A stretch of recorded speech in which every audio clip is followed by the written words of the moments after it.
Nightwing number 29, Tim Seeley writing, Paul Piliater on art. I can't. Pelletier. Yeah, I can't read today. Yeah, so this is the second part of Gotham Resistance. This is Robin, Green Arrow, Nightwing, Croc and Harley in the second ring of the big sort of maze leading to the mountain. This is the Mr. Freeze controlled zone, and they run into Nightwing, who wasn't in the previous area, and he's got his thermal Nightwing suit on that Batman made for him, and they're dealing with ice monsters and all sorts of shenanigans. And Harley's looking at Nightwing's butt, and she's enjoying the view, and there's this It's almost that's how she knows it's him because of that. It's pretty possibly, great. very possibly. I like Harley in small doses like this. When she's not the main focus, I think she's fine. I don't know if that's my own type of bias, but Yeah, I guess Deadpool's the same way though. Like if you start making him the focus of everything, he loses his what makes him special. yeah, better, And better, here, better in a team book. but Better as a team yeah, ensemble.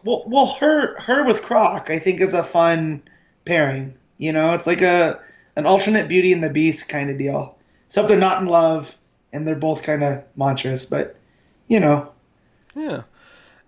So the big thing here is they end up finding this arsenal from the Court of Yeah. Owls that's there, and like, Nightwing starts like all this theorizing because the Court of Owls once wanted him to be a Talon and all the rest of it, and he's like worried, like, if Batman's the doorway, am I like connected to this as well? Am I intended to be the weapon, kind Yeah. of thing? And so no, there's some fun big moments. Mr. Freeze with his big sword and his ice monsters. Because again, the Batman Who Laughs is giving each of the villains like extra power. He's giving them these cards that let Yep. them manipulate So, reality and create things. which I think is fun to give us a peek at what's in Mr. Freeze's brain.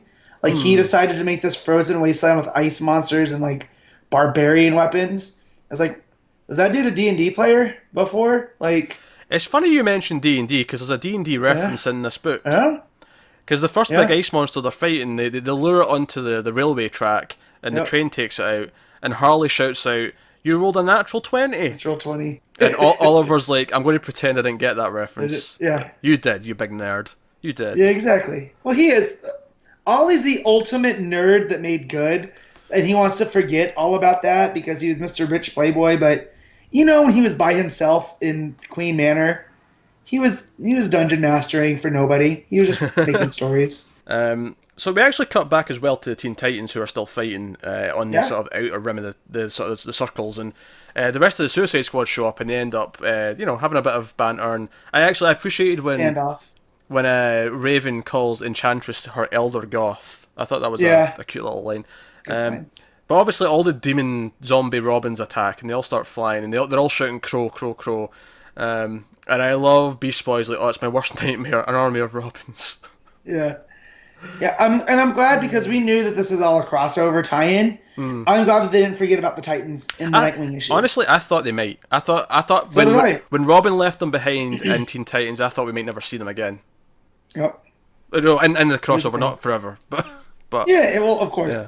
Although, I mean, the way this ends, not good for the Titans nor the squad. Not for now, no. But it should lead to an interesting showdown come the fourth Yeah. part of this book, because we end with this big cliffhanger that the leader of the Robins, presumably the Damien, although we're kind of guessing that, but because they all look kind of similar, to be honest, but They all look similar, but at the same time, he's dressed a little bit differently, and he has some of Damien's mannerisms. So, like, if the Batman Who Laughs actually had a son, this is probably along those lines, because the costume is very similar to the Batman Who Laughs versus the other Robins. yeah.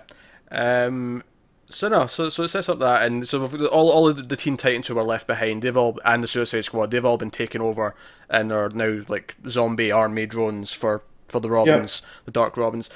So the other thing, of course, is that Dick is somewhat connected because the cut in his head that he got from Dr. Hurt. Dr. Hurt, that's reappeared ever since the he mentions like, ever since we left the Justice League in the forest in the jungle, and it's been like acting up and giving him like pain, and like he's been seeing visions of things, and he actually towards the end of the issue he gets visions of what happened in Metal issue 2, stuff that he wasn't there for when Batman disappeared and Superman and Wonder Woman got attacked.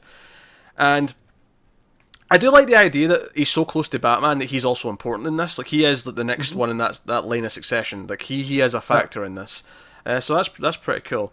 But it's setting up that he does have a connection to stuff. But yeah, so we have a big cliffhanger, the Titans. So you enjoyed the last part of this crossover, did you? Like this one? Oh yeah, I definitely enjoyed this one. This was a lot of fun with all the stuff that tied Dick back to the Snyder run with him being a prospective Talon, and because he had the Electrum in his teeth that Batman knocks out.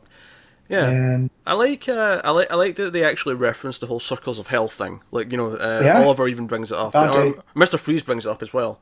Because Mr. Freeze, and at the bottom there's a lake of ice, and that's when he comes out with his big ice sword and ice monsters. Oh.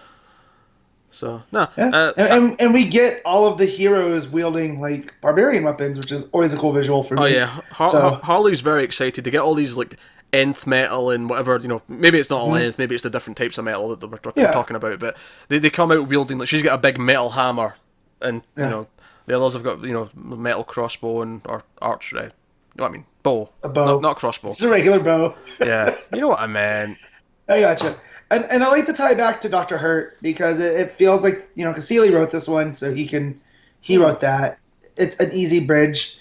And I like that it feels like that had more of a purpose than just him and Sean.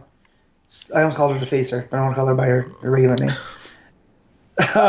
Because actually, it showed him his potential in things that could go wrong. And here, it set him up to kind of be not a mirror, but like I don't want to say a monitor either because it's too cheesy. But you know what I mean? Like he's getting information that he shouldn't have because of that.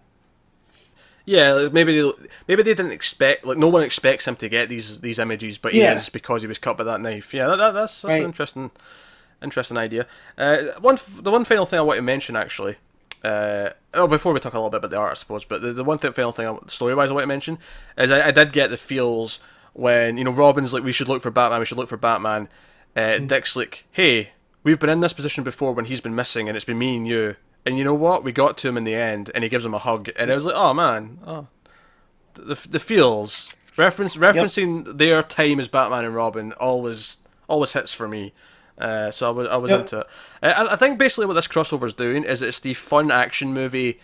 Very simple compared to, you know, metal's pretty out there. The one shots, at least from that first one we just did, seems to be, you know, balls to the walls out there, big concepts. Whereas this is like, no. We're going through video game levels that are all different themed. Yeah. Like we had the Ice one, we had the Riddler Maze one, and we're getting to the center. We're getting to the final boss. And I'm a little disappointed though that the Ivy one takes place in Suicide Squad, because it means Rob Williams is writing it. Yeah. I mean, not there's anything wrong. I'm gonna pick it up anyways because I'm a completionist. And also this is having money. And also, like, you couldn't skip it anyway. Like this is a following on story. Like yeah, but I just wish that maybe it was in part 4 that was the Ivy issue instead of part 3. But what you gonna do? Who's the fourth one? Is it Bane? Yeah. Yeah. Okay. I remember Bane from the last issue. I was just wondering if it was him. It was the final one. Yeah. All right, that's cool. So this is the fun part of the crossover, whereas they're all fun. Actually, I think I want to compliment Metal in general. For as big and crazy and as dark as it's because it is a very dark, kind of foreboding kind of tone, it's never really lost the sense that they're just having kind of fun with it. Like, it's like, yeah, it's dark, but don't take it too seriously. We're having a blast. Real quick, I want to amend what I said about Suicide Squad, because it might be Rob Williams, but you know who's doing the art? Oh, who's doing the art? How do you pronounce it from Aquaman? Sejic? Just say Sejic. Sejic. Pretty glorious. Speaking of art, just to wrap up Nightwing here, I thought the art was fine. It didn't bother me. I don't think it was as nice as the Teen Titans from last week though. Because it's the same story, I noticed this felt just a bit simpler, a bit more kind of basic compared to it. That cover is pretty dope. Cover's nice. Was the cover the same artist though? No, I'm looking it up right now. No, it was Sejic that was the cover. Because we went over that last week. Oh, sure, yeah. Of course, that's why it's a fantastic cover. There you go. Yeah. There's your answer. But I like Pelletier a lot. He has that basic comic book Oh Like, a lot of yeah, I people call it don't. a house style. You know, I don't use that as a what's the word when it's for bad, pejorative. I don't. You know, I loved his work on Aquaman I in New don't. 52. Yeah, I don't dislike him. It's just that when he comes in to replace another artist that I like more, it does feel like a step down because it is kind of straightforward. I guess is the phrase Yeah, I'd use. Whereas Cedric has a look, it's just a style. I yeah, don't know who did the art last week on Titans. I can't remember, but uh, yeah. there was just a bit more of a style to it. Whereas here it was like, this is but it was fine. Like it was cool.